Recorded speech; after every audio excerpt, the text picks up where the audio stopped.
انسان جو اشرف مخلوقات ہے اور جس کو خدا نے سوچنے سمجھنے کی صلاحیت اور عقل کی بنیاد پر تمام مخلوقات سے بالا تر بنایا ہے، لیکن جب وہ غصے میں اپنے ہوش و حواس کھو بیٹھتا ہے تو قتل جیسا گنونا گناہ بھی کر جاتا ہے۔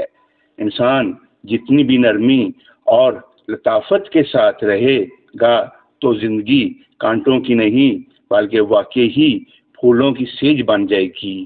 یہ سب انسان کے اپنے ہی بس میں ہوتا ہے۔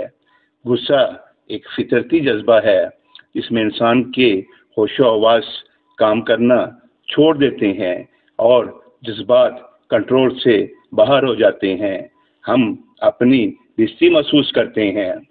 غصہ کرنا بالکل ایسا ہی ہے جیسے میرے ہاتھ میں ایک دھکتا ہوا انگارہ ہو اور میں اسے آپ پر پھینکنا چاہ رہا ہوں۔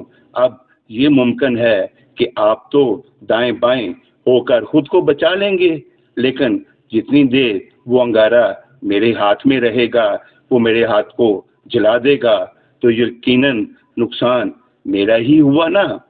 اعلیٰ ظرف انسان کا غصہ اس کو بنا جاتا ہے، جبکہ کم ظرف انسان کا غصہ اسے برباد کر دیتا ہے۔ غصے کی ایک حالت تو یہ ہے کہ فوری رد عمل دیا جاتا ہے اور دوسری میں کوئی منفی تاثر دے دیا جاتا ہے، لیکن اسلام میں سب سے بہترین اور بلند درجہ غصے کو پی جانے والے کا ہے۔ غصے کو قابو پانے کا بہترین طریقہ یہ ہے کہ 12 منٹ کے لیے بالکل خاموش ہو جائیں اور اس جگہ سے چلے جائیں، یعنی اپنی پوزیشن بدل لینی چاہیے۔ اگر کھڑے ہیں تو بیٹھ جائیں اور اگر بیٹھے ہیں تو کھڑے ہو جائیں یا پھر گھر سے باہر چلے جائیں۔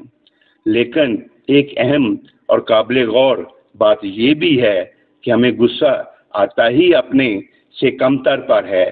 ہم اپنے افسروں اور اعلیٰ حیثیت والے کی تو ہر بات برداشت کر لیتے ہیں، ان کے معاملے میں ہمارا غصہ اور قوانین کیوں بدل جاتے ہیں، اور ہم کیوں اس بارے میں یہ نہیں سوچتے کہ یہ تو ہے ہی غلط۔